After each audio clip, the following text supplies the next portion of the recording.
Good morning, students. Myself, Rishabh Gupta. I will teach you industrial pharmacy in this semester. So, first of all, I would like to discuss what all will be covered in this subject.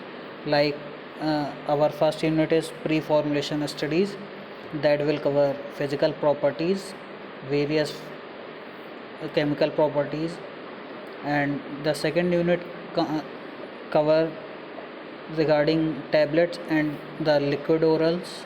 Then our third unit will cover regarding capsules.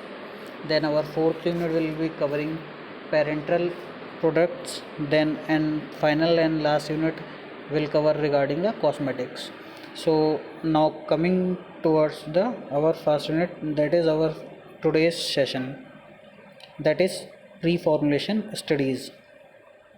In this, we will be studying various types of pre-formulation studies, their objectives, and major areas of pre-formulation research formulation, and what are the different properties, different characterization tests that need to be performed in pre-formulation studies.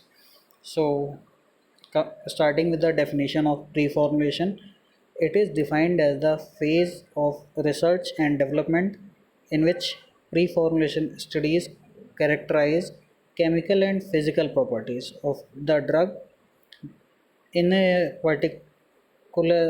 particular molecule in order to develop safe, effective, and stable dosage form.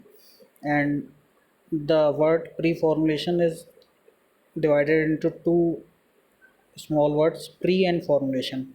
That simply means pre means before and formulation means to make. Before making any product or formulation, we need to conduct these pre-formulation studies.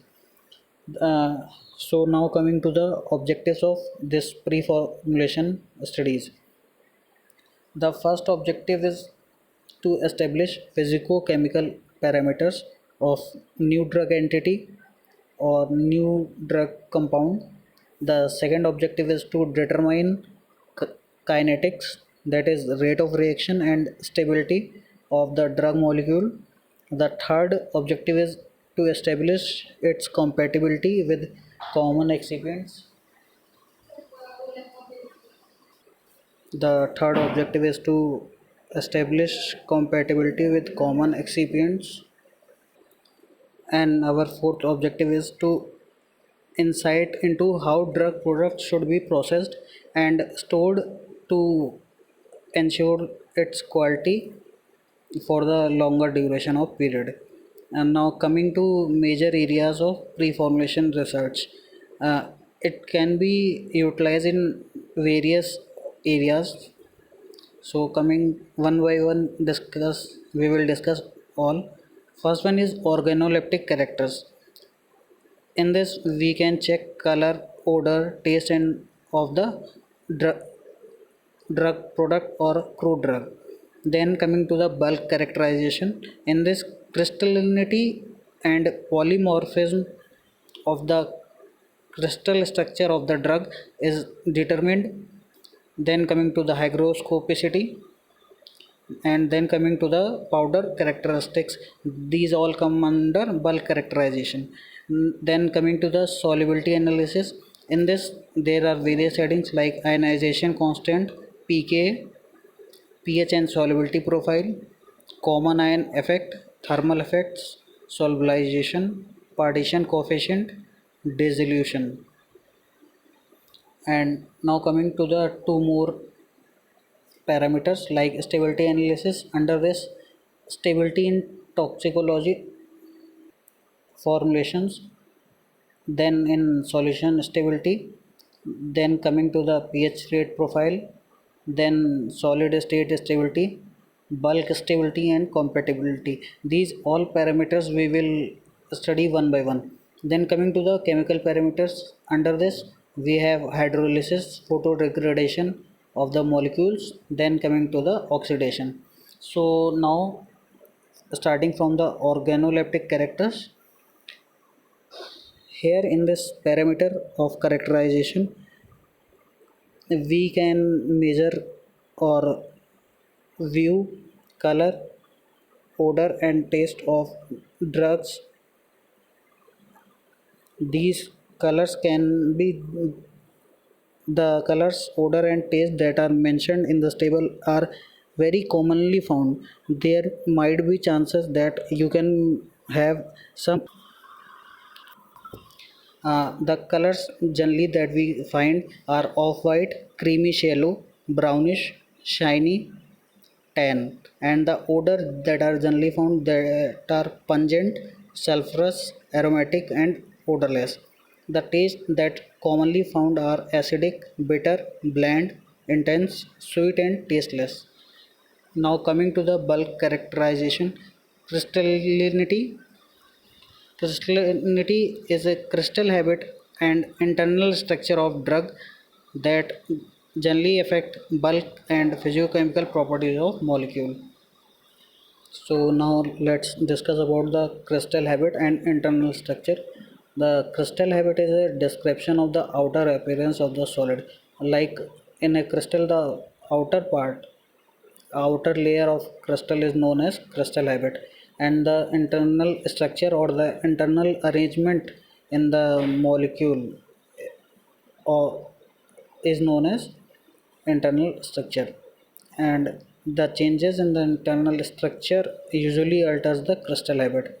For example, conversion of sodium salt to its free acid form produce changes both internally and in crystal habit. And then coming to the different shapes of crystal, uh, crystals may be found in different shapes like cubic, tetragonal, orthorhombic, and hexagonal. There are several other shapes also. uh, Now coming to the types of crystals, depending on the internal structure of compound is classified as crystalline or amorphous. Crystalline compounds are characterized by repetitious spacing of constituent atom or molecule in 3D space. Uh, in amorphous form, atoms or molecules are randomly placed, whereas in crystalline form, the atoms and molecules are very compactly packed. They do not have any void spaces, whereas in amorphous form, these contain some void spaces. Then coming to the solubility and dissolution rates are greater in case of amorphous form of solid crystal as compared to crystalline form, as amorphous form has higher thermodynamic energy.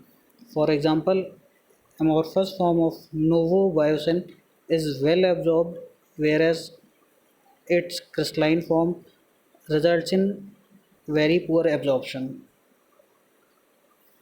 Now coming to our next topic, that is polymorphism. The definition is it is the ability of the compound to exist in more than one form with different internal lattice, or we can say internal arrangement. Uh, Here mainly two different types of crystalline forms are present. These crystalline forms are known as polymorphs. These are of two types. The first one is enantiotropic, and the second one is monotropic. Uh, Enantiotropic can be defined as the polymorphs which can be changed from one form into another by changing or varying temperature or pressure are known as enantiotropic polymorphs. For example, sulfur. Now coming to monotropic polymorphs, the definition is one polymorph that is unstable at all temperatures and pressure is called monotropic polymorph. For example, glycerine straight. Now coming to one important point, the polymorphs that differs from each other with respect to their physical properties like melting point, density, solubility, hardness, and compression characteristics. Uh, One example for this is chloramphenicol that exists in three different forms A, B, and C, and out of which B form is more stable and most preferable.